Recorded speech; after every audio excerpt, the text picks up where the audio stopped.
Welcome to Calvin's Stories, where a man who built everything refuses to be erased. Enjoy. My name is Easton Bowen. I'm 55 years old. On a Tuesday morning in March, I sat in the cab of my pickup truck in the parking lot of the Milwaukee Metropolitan Water Treatment Facility. Engine off, heat bleeding out through the windshield, holding 14 pages of pension statements I had never seen before. 14 unauthorized withdrawals. $389,000. Every single one signed with an electronic signature I never created, routed through a brokerage account I never opened, controlled by a man my wife introduced to me at a dinner party as someone who was going to protect our future. My hands were steady on the steering wheel, but my jaw had locked so tight my molars ached. The thought that came wasn't anger. It was arithmetic. She had taken exactly enough to leave me believing I still had a retirement while actually hollowing it to a shell. And what I did next, the 11 weeks that followed. The silence I maintained while I built an exit so complete she wouldn't know about the war until it was already over. That's what I need to tell you about today. But before I do, welcome back to this channel. If you're new here, this is a place where we tell the stories that don't get told at dinner parties. The ones people carry quietly, because the truth is more complicated than anyone wants to hear. If this story hits close to home, if you've ever trusted someone with your future and felt the ground shift beneath you, hit subscribe and leave a comment. I read every single one. And if you've been through something like what I'm about to describe, I want to hear from you. Because the silence is the hardest part. And sometimes just knowing someone else understands it makes the difference between staying stuck and starting to move. Now, to understand how I ended up in that truck with those numbers burning a hole through my chest, you have to go back. You have to understand who I was before, what I built, and exactly how it was taken apart from the inside. I've been a senior mechanical engineer at the water treatment plant for 23 years. That's my working life in a sentence, but it doesn't capture what the work actually is. I maintain systems, pumps, filtration arrays, pressure regulators, chemical dosing mechanisms. Infrastructure structure that serves 400,000 people and never gets a minute of public attention unless it fails. My job is to make sure it never fails. I run diagnostics on schedules I built myself. I keep logs that go back to 2001.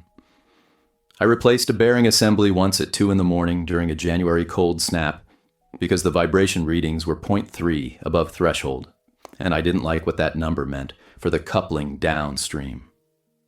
That's who I am. I maintain things. I prevent failure through attention, through routine, through the quiet, obsessive discipline of checking and rechecking until the system runs clean. I brought that same mind home. Donna and I married in 1997. I was 28. She was 26. We bought a house in Greenfield the following year, a 3-bedroom Cape Cod with a detached garage I spent 2 summers insulating and wiring myself. Our sons came quickly. Kevin, in 1999, then Tyler, in 2001. I built their bunk beds. I maintained the furnace, the roof, the plumbing, the electrical panel. I kept a maintenance log for the house the same way I kept one for the plant. Furnace filter replaced every 90 days. Gutters cleaned twice a year. Water heater flushed annually. Donna used to joke about it. She'd say, "Easton treats this house like it's a municipal utility." And I'd laugh because she wasn't wrong, and because I thought she admired it. I thought that the precision was something we shared. Because Donna had her own precision, she managed our finances. She had since 1999, when Kevin was born, and we sat down at the kitchen table with a legal pad and divided the labor of our life the way 2 reasonable people do when a newborn is screaming in the next room and the mortgage is due and someone has to track where the money goes. She took the checkbook, the bills, the tax preparation. I took the house, the cars, the physical plant of our family's life. And for 20 years, it worked. Or, I believed it worked, which I now understand is not the same thing. Donna's spreadsheets were flawless. She had a system for everything, color-coded tabs for utilities, insurance, groceries, savings. She'd present me with a quarterly summary the way a CFO reports to a board. Revenue, expenses, net position. I'd look at the numbers, nod, and go back to whatever I was fixing. I trusted the system because the system looked maintained. I trusted her because trusting her was the foundation I'd built everything else on top of. And questioning that foundation meant questioning the entire structure of my life. My father was a surveyor for the county. He spent 40 years measuring land that other people would build on. When he retired, he gave me his transit level, a brass and steel instrument from the 1970s, heavy in the hand, the kind of tool that doesn't lie because it can't. It sits on a shelf in whatever space I call home. It sat on a shelf in the garage for most of my marriage. Donna called it junk once, during an argument about clutter, and I moved it to my workbench in the basement where she wouldn't see it. That's a small thing. I'm telling you about it because small things are how you map a trap. You don't notice the walls going up. You just notice one day that all your things are in the margins. In 2019, I had back surgery, L4, L5 disc herniation, 6 weeks of recovery, months of physical therapy. I was 50 years old, suddenly immobile in a house I'd maintained with my own hands for 2 decades, and Donna stepped into the gap the way a spouse does. She handled everything. Bills, insurance claims, pharmacy runs, meal prep. She told me to focus on healing, that she had it covered, that worrying about statements and accounts would slow my recovery. And I listened because I was in pain, because I was grateful, because I believed her competence was a gift she was offering me during the hardest physical experience of my life. Within 4 months of my surgery, Donna opened a secondary brokerage account. I would not learn this for over 3 years. The account required only her login credentials. It was housed at a boutique firm in Wauwatosa run by a broker named Marcus Adele, and it was the staging ground for every dollar. She would move out of my future and into a place I couldn't see. I met Marcus at a neighborhood dinner in the spring of 2020. Donna introduced him as a financial advisor who'd been helping her understand investment options. I shook his hand. He had a firm grip and a rehearsed smile, and the kind of conversational polish that made me feel like I was being managed rather than spoken to. I noticed nothing actionable. I said it was nice to meet him and went back to the grill. Donna started scheduling what she called quarterly reviews with Marcus. Meetings to discuss our portfolio, she said. But these reviews happened at restaurants, never at an office. I didn't question it because I didn't know to question it. And because Donna had earned over 2 decades the benefit of the doubt that would become the weapon she used against me. The pension statements stopped arriving in the mail. Donna told me my company had restructured the pension reporting and everything was digital now. She said it happened during my medical leave. She said she'd set up the online access and would print anything I needed. I never asked her to print anything. I never checked. Because I trusted systems. And she was the system. What had actually happened was this. Donna changed the mailing address on my pension account to a P.O. box registered under her maiden name, Donna Kessler. A P.O. box I didn't know existed. At a postal center I'd driven past 100 times without ever imagining my retirement was being routed through its sorting bins. The statements went there. Donna read them. I didn't. Then came the form. Donna presented it to me on a Saturday morning at the kitchen table, next to a cup of coffee she'd made exactly the way I like it. Black, 1 sugar, in the blue mug. She said it was a beneficiary update form. Routine, she said. The pension administrator required updated beneficiary designations every few years. She pointed to the signature line and I signed it. I signed it the way you sign something your wife of 20 plus years puts in front of you when you have no reason to believe she's handing you a loaded weapon. It was not a beneficiary update form. It was a limited power of attorney, granting her transaction authority over my deferred compensation account. With that single signature, Donna could move money out of my retirement without my knowledge, without my consent, and without any alert being sent to an address I would actually see. And the transfers began. $22,000 here, $41,000 there, always below the federal reporting thresholds, always from my accounts, never from hers. Donna and Marcus co-signed the transfers, and the money flowed out of my pension like water through a cracked main. Slow enough they'll fleur server. So, the pressure gauge still looked normal, fast enough that the reservoir was draining. Donna told me more than once during this period that our retirement was in excellent shape. You work so hard, she'd say. I just want you to know it's paying off. We're going to be fine. She said it with the warmth of someone who loves you. She said it the way she said everything. With the administrative confidence I had admired in her for 30 years. And I know now what that sentence actually meant. It meant the extraction was on schedule. There's a line Donna used. She used it during my recovery, and she used it after. And she used it the night I almost found out too early. She'd say, Easton, you take care of things that break. Let me take care of the things that don't. It sounds like a compliment. It sounds like a division of labor between two competent people.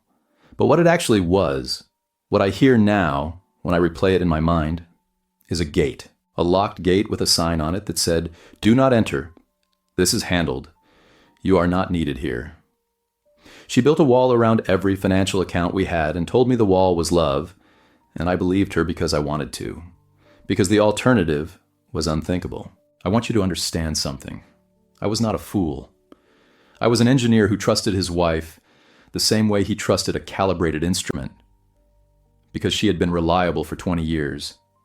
Because the outputs matched the expected values. Because nothing in the data suggested a fault. Donna weaponized my trust in systems. She knew I wouldn't check because I had never needed to check.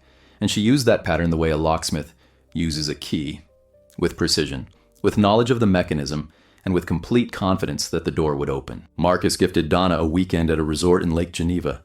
She came home on Sunday evening smelling like eucalyptus and lavender, relaxed in a way I hadn't seen in months. I found the spa receipt in her coat pocket when I was hanging it in the closet. $78 for a hot stone massage, billed to a Lake Geneva resort I'd never heard of. I held that receipt in the kitchen doorway and asked her about it. Her voice was perfectly steady. A work raffle, she said. Her office had a wellness initiative. She'd won a weekend package. She said it like she was reading the weather forecast. I put the receipt back in her pocket and went down to the basement. I didn't check the story. I didn't call her office. I didn't investigate.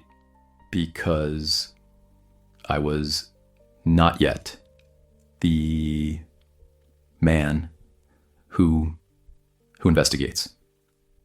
That man was still 5 months away, waiting to be born in a parking lot with 14 pages on his lap. 6 weeks later, I would understand why she changed the mailing address. But that Thursday, I only felt the math starting to itch at the edges of my awareness. Small things. Numbers Donna mentioned that didn't reconcile with numbers I remembered. The property tax bill that seemed to surprise her, even though she'd been tracking it for years. The home equity line she suggested opening casually over dinner, as if we needed liquidity for something she wouldn't specify. I felt the system drifting. I couldn't name the drift, couldn't isolate the variable, but the readings were off. A vibration I couldn't source. Then Kevin said the sentence that changed everything.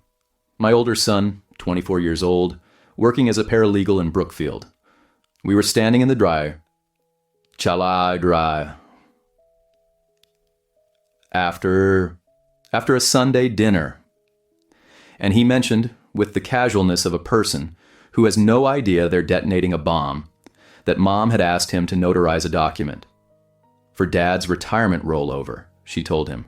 Kevin notarized it without reading it, because it was his mother asking, and because he trusted her the way I did. What Kevin notarized without reading changed everything. That sentence landed in my chest like a surgical blade. Not because I understood yet what the document was, but because I knew, in the part of my mind that reads vibration patterns and pressure anomalies and knows when a system is about to fail, I knew that Donna should not have needed our son to notarize anything related to my pension. My pension was administered through my employer. Notarization for a routine rollover would happen through HR or the plan administrator. Having your son notarize it in the driveway was irregular. It was a shortcut.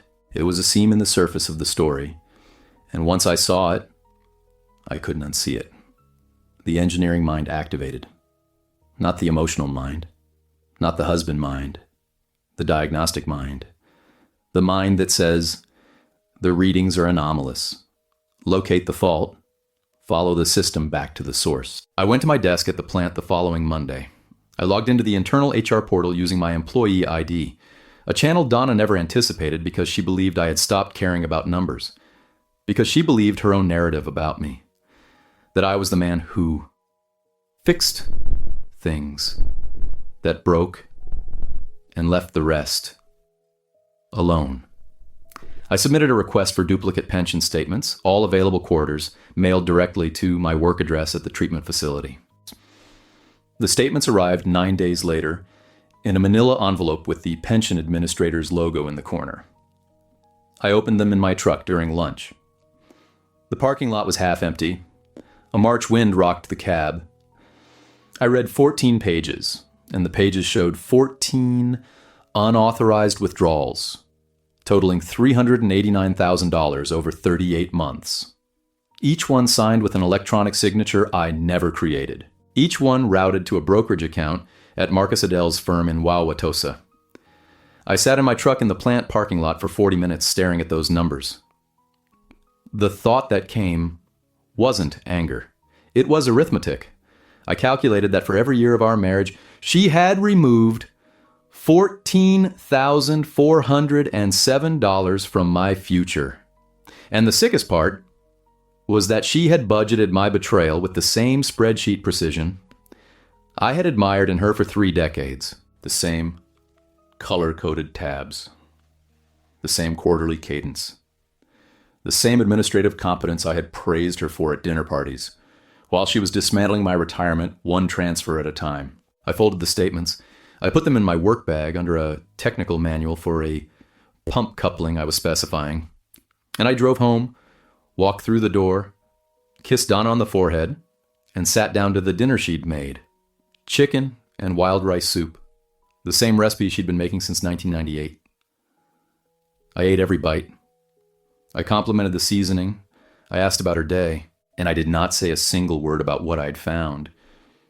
Because in that moment, sitting across from the woman who had stolen $389,000 from me while telling me she loved me, I understood something that would shape every decision I made for the next 11 weeks. I understood that she was better at this than I was. She had been running a covert operation inside our marriage for over 3 years, and she had executed it with flawless operational discipline.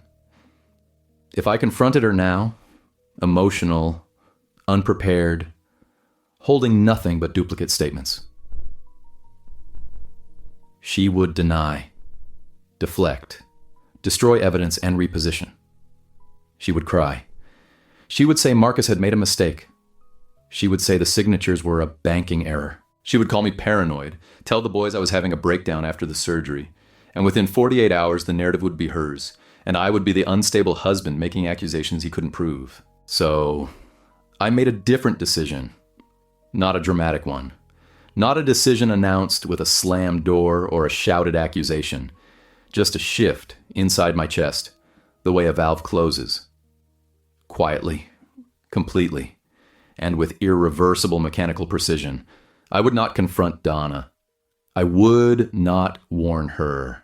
I would not give her a single moment of advance notice. Instead, I would build a parallel infrastructure so complete that by the time she learned what was happening, every consequence would already be in the past tense. She would learn about a war that ended before she knew it started. I started that night.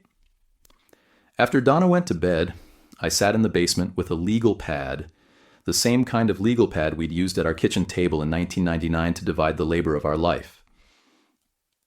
And I wrote down everything I needed. A new bank account she couldn't find. A forensic accountant who could map every transfer. A divorce attorney who could file sealed motions. And a criminal referral that would put Marcus Adele's brokerage license under investigation before Donna even knew I'd seen the statements. 4 pillars. 11 weeks. Total silence. If you're listening to this, and you've ever been in a situation where leaving, or fighting back, or even acknowledging what was happening felt impossible, I want you to hear this. The hardest part isn't the planning. The hardest part is sitting across the dinner table from the person who's destroying your life and performing normalcy so perfectly that they never see you coming. And if you're doing that right now, if you're in the middle of your own 11 weeks, stay with me, because what comes next is the part where the system starts to turn. Week 1. I opened a new checking and savings account at Educators Credit Union on South Howell Avenue. A credit union Donna had never heard of, never banked at, never driven past as far as I knew. I chose it specifically because it had no connection to any financial institution in our shared life. I funded it with a direct deposit split from my paycheck. $200 per pay period routed to the new account, the rest going to our joint account as usual. The change was small enough that Donna's spreadsheets would absorb it without question. She tracked our income at the $1,000 level. A $200 variance would disappear into the noise of grocery fluctuations and gas prices. I knew this because I had watched her build those spreadsheets for 20 years, and I knew their resolution. I knew what she could see and what she couldn't. The credit union account was where I'd accumulate the cash I'd need for a deposit on an apartment. It was also where I'd stage the funds for the forensic accountant and the attorney. Donna managed our shared finances. She did not manage my engineering salary's direct deposit.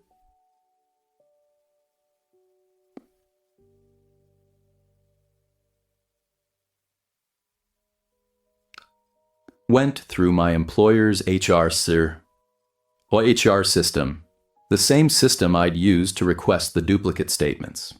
She had no access to the portal. She had never asked for access because she believed she already controlled every outflow through the joint accounts. She was wrong. Week 2. I sat in the waiting room of an attorney named Gerald Pacheco on East Wisconsin Avenue in downtown Milwaukee. I'd found him through a referral from a coworker whose brother had gone through a financial abuse divorce. I had not asked the coworker directly. I had overheard him mention the name at lunch, written it on a scrap of paper, and thrown the paper away after saving the number in my phone under plant supply vendor. I was already thinking in layers. Every action had a visible surface and an invisible purpose. Every phone call was made from the plant, never from home. Every document was stored in my locker at work, never in the house. Gerald listened to my story for 45 minutes. Then he leaned back and said, "Mr. Bowen, what you're describing is not a marital disagreement about money. This is systematic financial exploitation." He used those words, and I wrote them down because they were the first time someone had given a name to what I was living inside. He explained the process. Sealed motions filed with the court to prevent asset dissipation, a divorce petition drafted and held until I was ready to serve, and a coordination strategy with law enforcement if the forged signature evidence warranted criminal referral. He said the forged signatures Almost certainly did. Week 3. The forensic accountant. His name was Alan Sow, and he operated out of a small office in the 3rd Ward that smelled like printer toner and old coffee. Gerald referred me. I brought the duplicate statements, and Alan spread them across his desk like a surgeon laying out instruments. He traced each withdrawal, mapped the routing numbers, identified the receiving account at Marcus's firm, and cross-referenced the transfer dates with Donna's calendar entries that I'd photographed from the family calendar hanging in our kitchen. The correlation was exact. Every transfer happened on a day Donna had a quarterly review scheduled with Marcus. She had even color-coded them. Green, the same color she used for doctor's appointments and oil changes. Routine maintenance. That's how she'd categorized the theft of my retirement. Alan set his pen down and said, "Mr. Bowen, this is not mismanagement. This is extraction." He said it with the clinical precision of someone who had seen this pattern before. And the weight of that word, extraction, settled into my understanding of my own marriage. Like a diagnosis that explains years of symptoms you'd been attributing to something else. Week 4. I filed a criminal referral with the Wisconsin Department of Financial Institutions regarding Marcus Adell's brokerage license. The DFI has a 90-day disclosure window. Once an investigation opens, the subject is notified within 90 days. This became my ticking clock. I had 90 days from the filing date before Marcus would learn he was under investigation. And once Marcus knew, Donna would know. The clock started on a Wednesday in April. It would run out in mid-July. Everything I built had to be finished before that window closed. Week 5. Bridget called me. Donna's sister. She called my work line, which she'd gotten from the plant's public directory, and she started the conversation with, "Easton, I need to tell you something about my sister, and I need you to not hang up." Bridget had been approached by Marcus Adell about investment opportunities. He'd used paperwork that was suspiciously similar to what Donna had put in front of me. The same forms, the same language, the same casual presentation designed to bypass scrutiny. Bridget, who was sharper about financial documents than I had ever been, read the forms carefully. She recognized them as authorization instruments, not informational documents. She confronted Donna privately, and Donna shut her down. Told her Marcus was a professional, that the forms were standard, that Bridget was being paranoid. Then Bridget said the sentence that I carry with me to this day. She said, "My sister told me you'd never notice because you trust systems more than people." And she was almost right. Almost right. That word, almost, was the hinge of my entire life. Bridget was frightened. She feared that cooperating with me would mean Donna would cut her off entirely, and their relationship, already strained, would be destroyed. I sat in my truck in the parking lot, again, phone pressed to my ear. And I made my case the way I'd make a case for replacing a failing pump.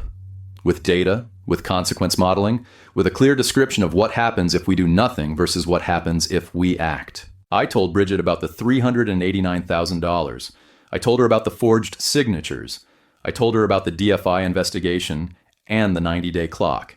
And I told her that Marcus Adell had approached her with the same playbook because Donna's operation had expanded beyond me. And if we didn't move, Bridget's own finances were next. Bridget was quiet for a long time. Then she said, "What do you need from me?" She agreed to provide a written statement, documenting Marcus's approach, the paperwork she'd been given, and Donna's instructions about keeping it from me. That statement would become part of the forensic accountant's report and part of the court filing. Bridget became my ally. Not because she wanted to betray her sister, but because her sister had made betrayal the only option left. Week 6. The almost caught moment that nearly ended everything. Donna found a confirmation email. When I'd submitted the duplicate statement request through the HR portal, the system sent an automated confirmation to my employee email. And my employee email, which I accessed primarily from my work computer. Also synced to a shared family tablet that sat on the kitchen counter. I had deleted the email from my work computer, but had forgotten about the tablet's sync. The email landed in the tablet's spam folder, and Donna, who periodically cleared the tablet's spam, saw it. She brought it up at dinner. Casually. "Hey, I saw some email about pension statements on the tablet. Did you request something?" Her voice was perfectly steady. The same steadiness she'd used about the spa receipt. The same administrative calm she used for everything. But I watched her hands as she asked. Her right hand was gripping her water glass with 3 fingers, pressed white against the condensation. My heart rate spiked. I could feel the pulse in my neck, in my wrists, in the tight space behind my eyes. 3 seconds. I had 3 seconds to construct a response that would satisfy her without revealing that I had already read those statements, already hired an attorney, already filed a criminal complaint against her broker, and was already 90 days into a forensic accounting investigation that would end her financial autonomy entirely. "Oh, that," I said. "HR sent out a notice that they're updating the pension portal. Everyone got prompted to verify their contact information. I just clicked through it." I said it while cutting a piece of chicken, not looking up, mimicking the exact level of disinterest she would expect from the man she believed didn't care about numbers. I even added, "Your system's probably already up to date. You always stay on top of that stuff. There isn't das for Azure still about it." Donna nodded. She released the water glass. "Okay. Just making sure." And we finished dinner. I went to the basement afterward. Told Donna I was checking the dehumidifier. I sat on the workbench next to my father's transit level and pressed my hands flat against the wood until the trembling stopped.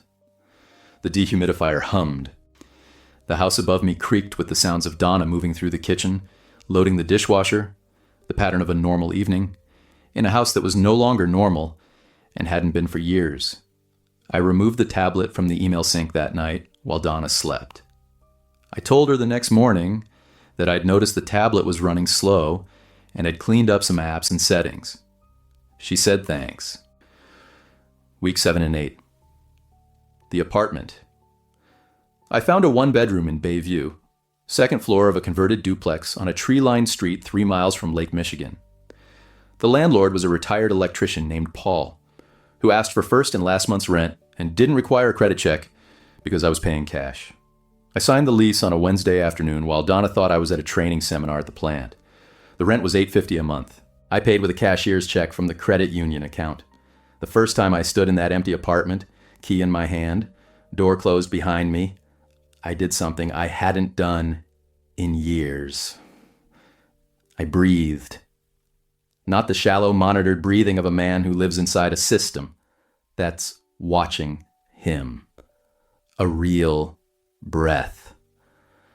The apartment smelled like fresh paint and old wood and the specific clean emptiness of a space that has no history yet. I stood in the living room and listened to the silence, and the silence didn't have any edges. No footsteps approaching. No voice about to ask where I was or what I was doing. Just the hum of the refrigerator and the distant sound of traffic on Kinnickinnick Avenue. I stayed for 20 minutes. Then I locked the door, drove back to the treatment plant, and clocked in for the afternoon shift as if nothing had happened. Over the next 2 weeks, I moved things. Not in boxes. That would be visible. In my work bag. Each morning, I'd pack the bag as usual, lunch, thermos, technical manuals, and underneath, wrapped in a shop towel, one item, a photo album from my side of the family, my birth certificate, my passport, tax returns I'd printed from the IRS online portal that Donna didn't know I could access, my father's transit level, wrapped in a flannel shirt. Moved on a Friday when Donna was at the grocery store. Each item migrated from the house to my locker at the plant, and from my locker to the apartment, carried in the same bag every day, invisible in plain sight. Week 9. The Charm Offensive. Donna came home one evening with tickets to a show at the Pabst Theater, a jazz quartet I'd mentioned liking once, years ago. She'd bought the tickets, made a reservation at a restaurant downtown, and presented the whole evening like a gift. She was warm. She was attentive. She laughed at my jokes. She held my arm walking from the restaurant to the theater, and I felt her lean into me the way she used to when we were young, when the architecture of our life was still honest. We sat in the balcony. The quartet played, and the music was beautiful. And Donna's hand was on my knee, and for a span of time I cannot precisely measure. Maybe the length of one song. Maybe less. I wondered if I was wrong. If the statements were a misunderstanding. If Marcus had acted alone. If Donna was the woman sitting beside me in this theater and not the woman who had changed my pension address to a P.O. box registered under her maiden name. Then the song ended, and in the silence between pieces, Donna leaned over and whispered, "See? I told you I'd take care of everything. You just have to let me handle it." And there it was. The same gate. The same locked door with a sign that said, "You are not needed here." Except now I could see what was behind it. And the warmth of her hand on my knee felt like the warmth of a predator lying next to its prey. The charm wasn't change. It was weather. The climate hadn't moved. I smiled at her. I said the jazz was wonderful. I held her hand on the walk back to the car. And the next morning I called Gerald and confirmed the divorce petition filing date. Week 10. The DFI investigation was 6 weeks old. 44 days remained on the disclosure clock. Gerald filed the divorce petition under seal on a Tuesday. A Tuesday Donna spent at the spa. Another Lake Geneva trip. Another gift from Marcus that she explained as another raffle prize. I have never in my life had more precise information about another person's schedule than I had about Donna's in those final weeks. I knew where she was, when she'd return, which route she'd take, how long her phone would be off during a spa treatment. I mapped her patterns the way I map pump cycles at the plant, because my survival depended on the accuracy. The petition was accepted by the court that afternoon. Donna was in a eucalyptus steam room. I was in Gerald's office, signing papers that would end 27 years of marriage, and my hand was steady because steadiness was all I had left. Week 11. Final preparations. Every piece was in place. The credit union account held enough for 6 months of rent and expenses. The forensic accountant's report, 47 pages, documenting every transfer, every forged signature, every routing number, had been filed with the court 4 weeks earlier. The pension administrator had frozen all outbound transfers from my account 6 weeks earlier at Gerald's request, through a court order Donna didn't know existed. The DFI investigation into Marcus Adele had been active for 3 months. The apartment was furnished, so minimally. A bed, a table, 2 chairs, a shelf. My father's transit level sat on that shelf, the only object in the apartment that carried any history. I went through the house one last time in my mind. Not physically. I couldn't risk being seen inventorying rooms. But lying in bed beside Donna on the last night, I mapped the house the way I'd map a system before decommissioning. Kitchen. Nothing I needed. Living room. Photo albums. Already moved. Basement. Tools I'd leave behind because they could be replaced. Bedroom. Nothing. 27 years of marriage, and there was nothing in the bedroom I wanted to carry into my next life. The realization was not sad. It was clarifying. Donna slept beside me. Her breathing was even, rhythmic. The breathing of a person who has no idea that the system she built is about to be shut down. I lay awake and listened to her breathe, and felt the strange, suspended vertigo of standing at the edge of a permanent change. Not relief, not yet. Just the awareness that tomorrow morning I would walk through this door for the last time, and the person I would be on the other side of that door did not yet exist. I set my internal alarm for 5:15. I didn't use a phone alarm because Donna slept lightly, and the sound would wake her. 23 years of early shifts at the plant had given me a body clock precise enough that I didn't need technology. I closed my eyes and told my body 5:15, and at 5:14 I was awake, staring at the ceiling, heart rate already climbing. I moved through the house in the dark, not in a rush, slowly, the way I moved through the plant during a pre-dawn inspection, deliberate, measured, each step placed with intent. I was dressed already in the clothes I'd laid out the night before. Work pants, flannel shirt, boots. I carried my work bag, packed the evening before with the last items, my laptop, the external hard drive containing copies of every document Alan and Gerald had assembled, and a coffee thermos I would fill at the apartment because I would not make coffee in this kitchen one more time. The hallway. I passed the boys' old rooms, doors open, beds made, unchanged, since they'd moved out. I did not look in. I passed the bathroom where I'd given them baths when they were small, where I'd taught Kevin to brush his teeth, where Tyler had slipped on the wet floor at age 4, and I'd carried him to the car with a towel pressed to his forehead. I did not stop. The kitchen. Donna's spreadsheet binder sat on the counter next to the coffee maker, green tabs visible at the edges. I looked at it for 3 seconds, then I walked past it. The garage. My truck was parked inside, pointed outward. I had backed it in the night before, something I didn't usually do. And when Donna asked, I said I was getting the oil changed in the morning and wanted an easy pullout. One more small lie in a marriage built on a larger one. I opened the driver's door and set my bag on the passenger seat. The last thing I did was stand in the doorway between the garage and the house. The door was open. The house beyond it was dark and silent.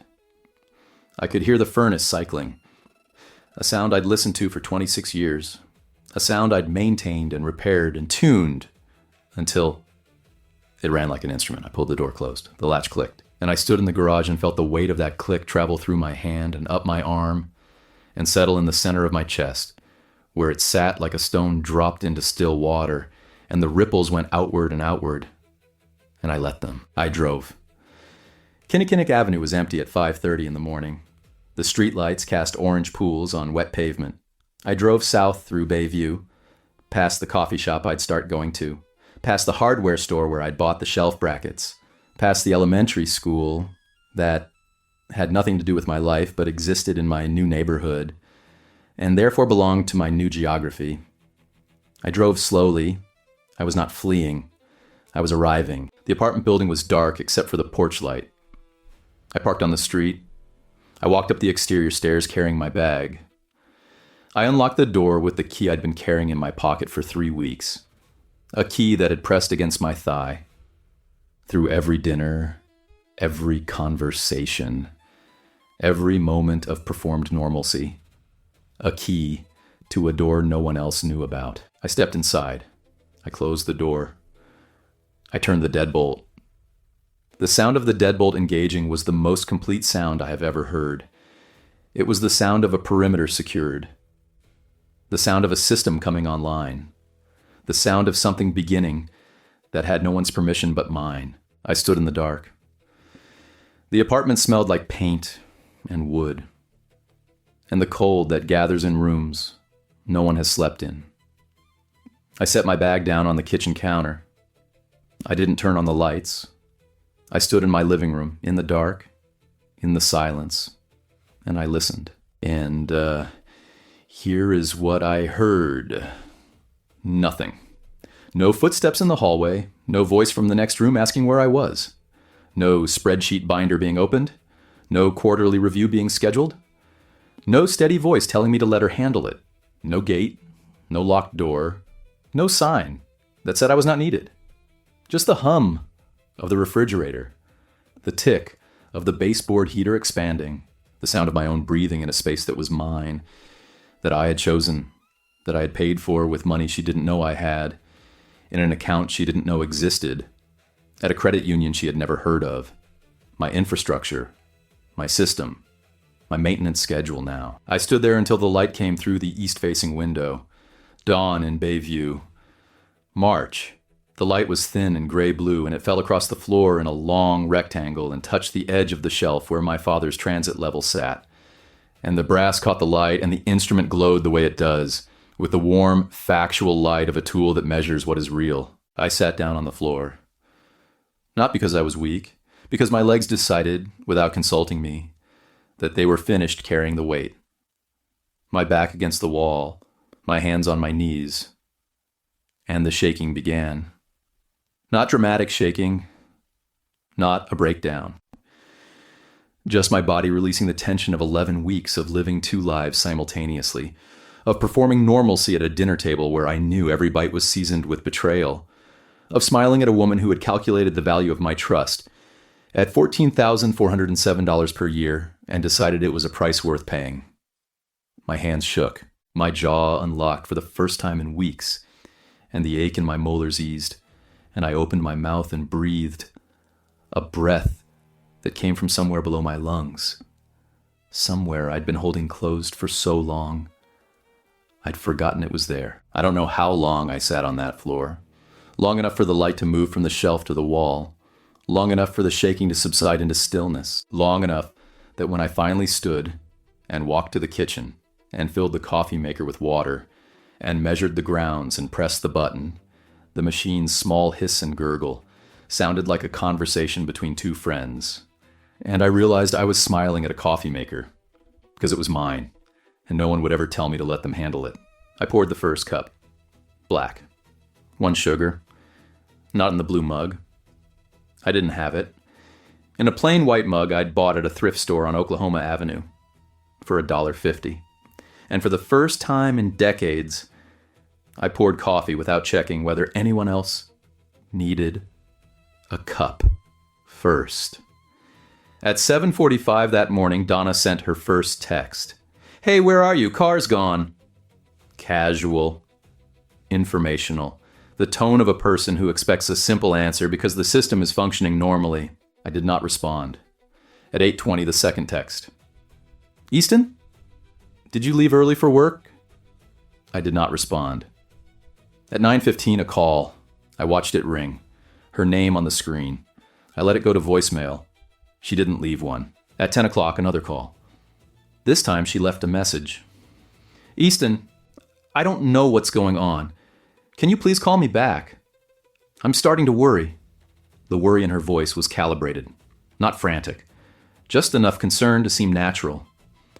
I knew the calibration because I'd been watching her calibrate for 11 weeks, and I could hear the machinery behind the performance. At noon, Kevin called. "Dad, Mom says you left early and you're not answering. Everything okay?" I answered Kevin. I told him I was fine. I told him I loved him. I told him there were things happening between his mother and me that he would learn about soon, and that I needed him to trust that I was handling it. Kevin was quiet. Then he said, "Dad, does this have to do with that document she asked me to notarize?" And I said, "Yes, Kevin, it does." And I heard him breathe in sharply, the breath of a 26-year-old man, understanding for the first time that his mother had used him as an instrument in something he didn't comprehend. At 2 o'clock, Donna's texts changed tenor. "Easton, this is not funny. Where are you? I called the plant. They said you took a personal day."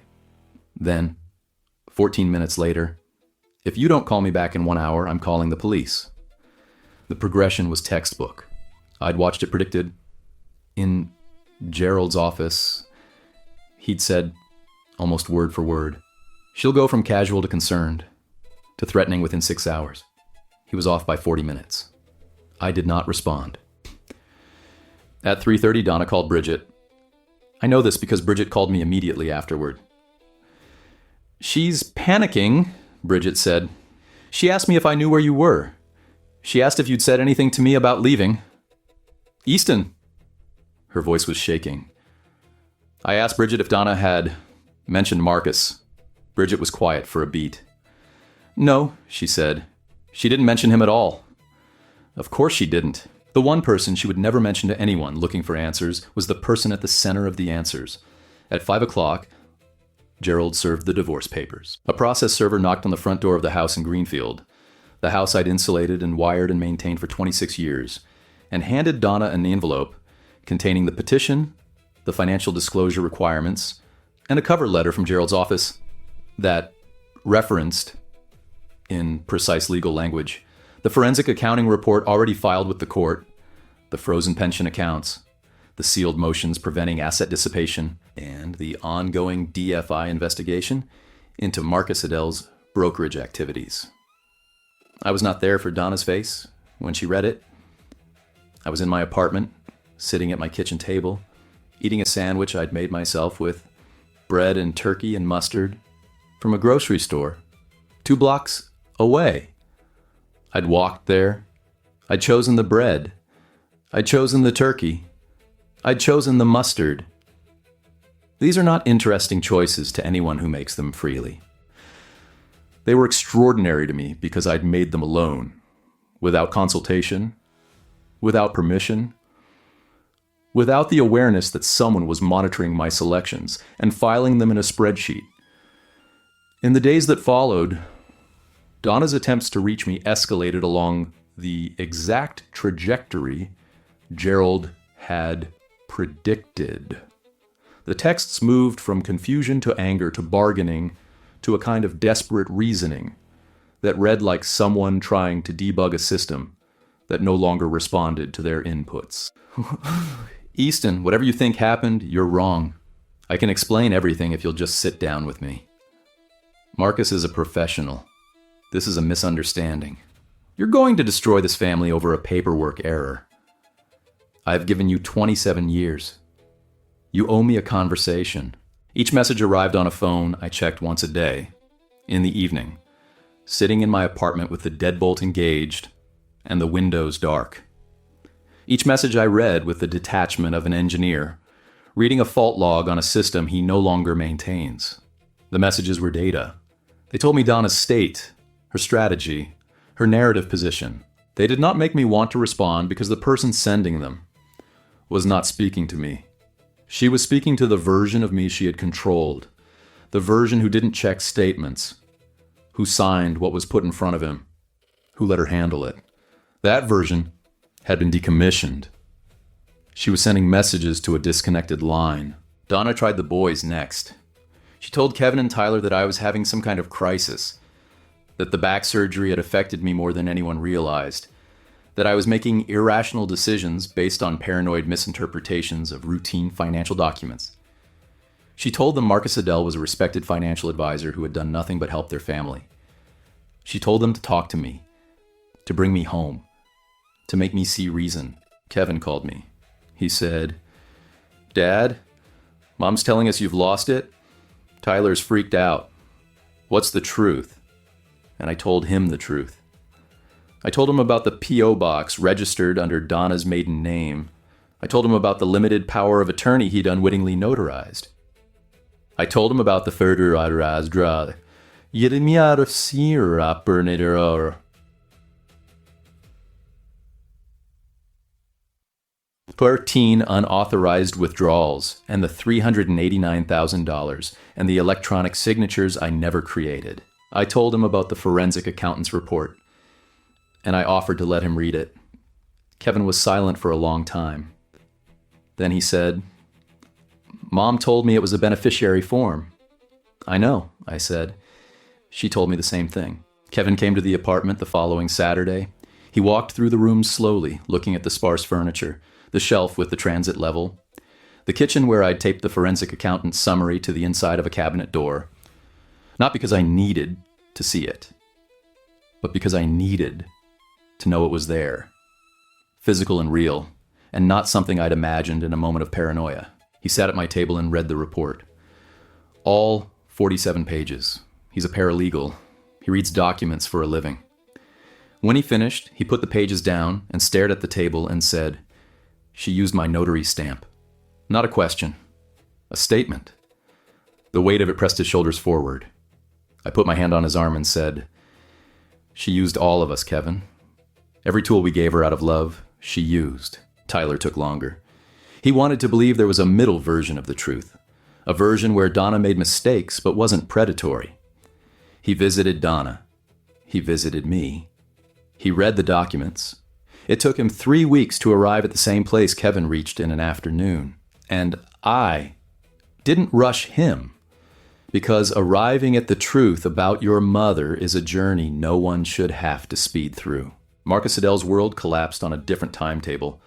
The DFI investigation reached its disclosure deadline, and Marcus received formal notification that his brokerage license was under review for unauthorized transactions, forged client authorizations, and potential securities fraud.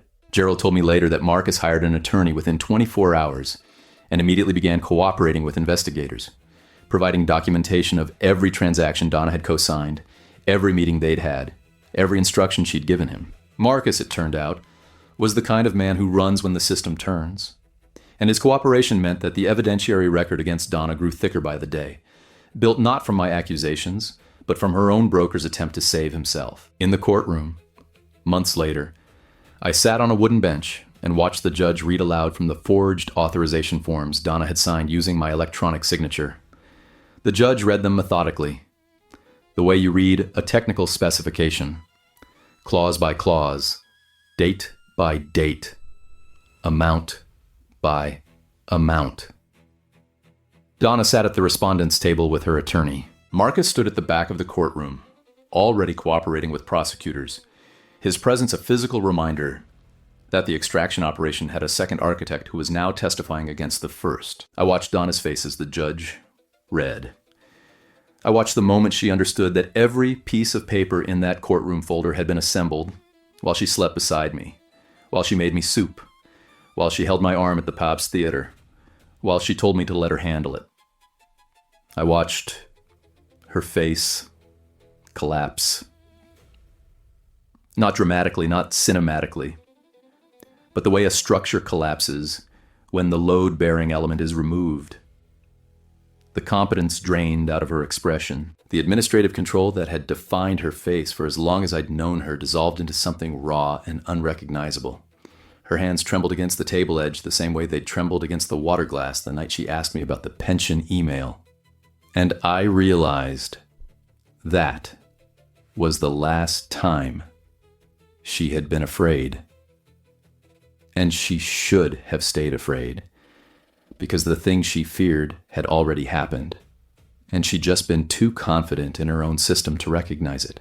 The court ordered full restitution. The pension account was to be restored from the brokerage account's remaining assets and from Donna's personal accounts. The forged power of attorney was voided.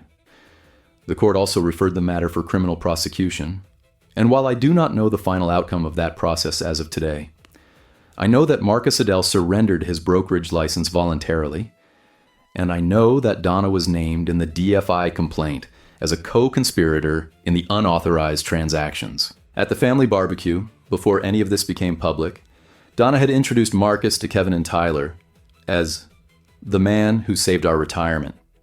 She'd said it with a smile that I recognize now as the smile of a person who believes their narrative is the only one in the room. I smiled back.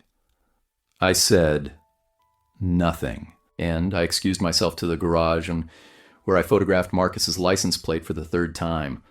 The third of 7 photos I would eventually take over the course of the investigation, each one time-stamped and geotagged, each one a digital trace that proved Marcus's physical presence in our social life.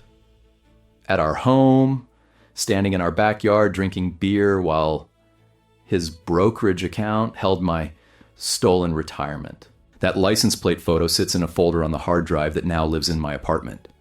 It's one of hundreds of digital traces, screenshots of Donna's calendar entries, metadata from the P.O. Box registration, email confirmations, transfer records.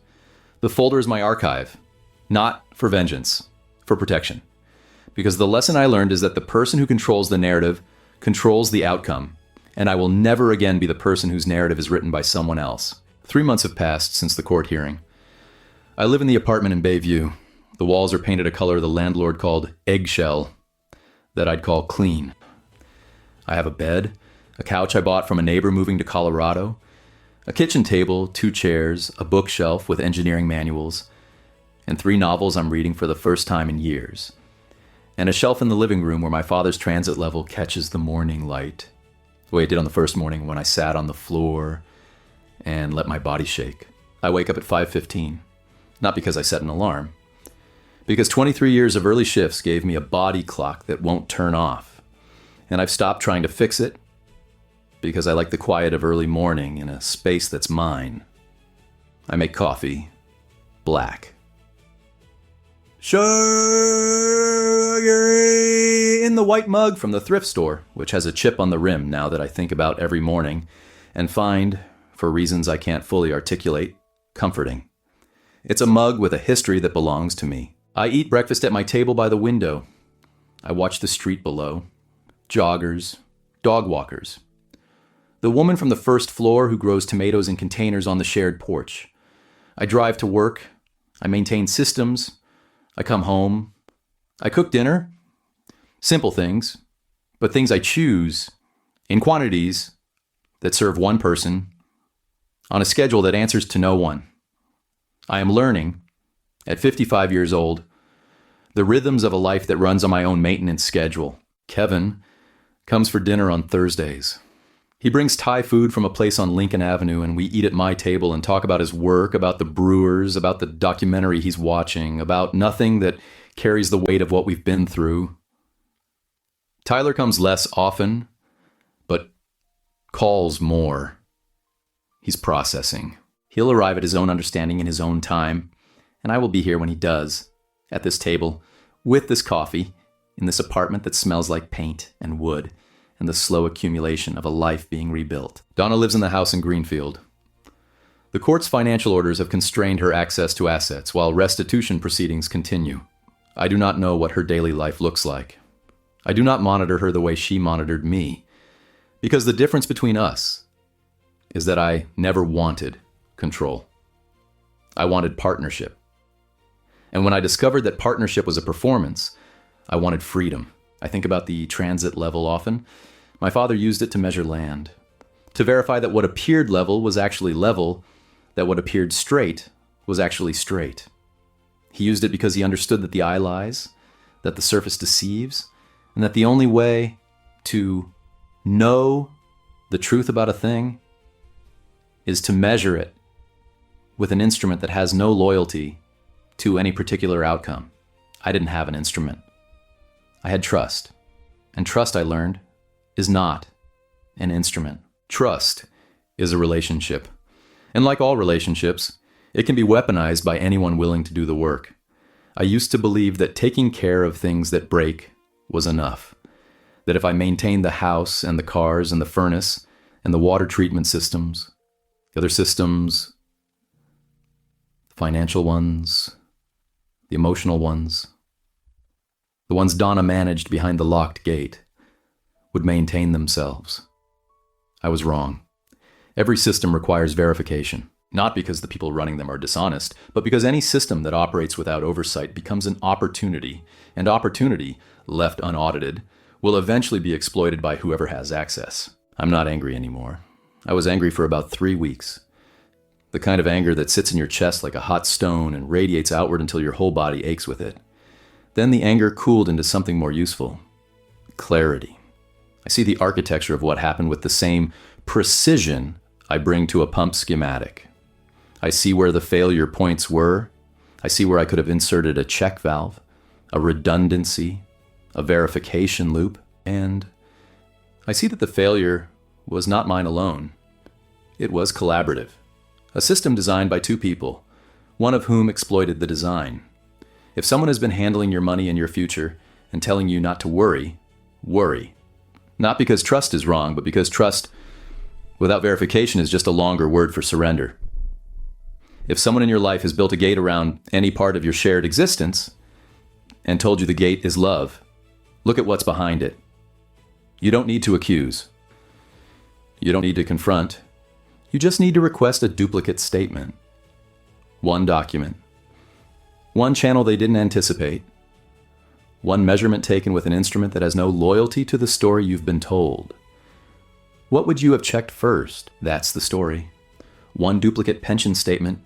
One forensic accountant's report filed before she knew the war had started. and one key to a door in Bayview that no one else has ever turned. If any part of this landed, if you've been trusting a system you've never audited, or if you're sitting right now in a house where the gates are closing and someone keeps telling you not to worry, drop a comment and tell me what you'd check first. Subscribe if you want to hear what happens when people stop accepting the story they've been handed. I'll be here next time with another one. Take care of your systems, and every now and then, measure what you've been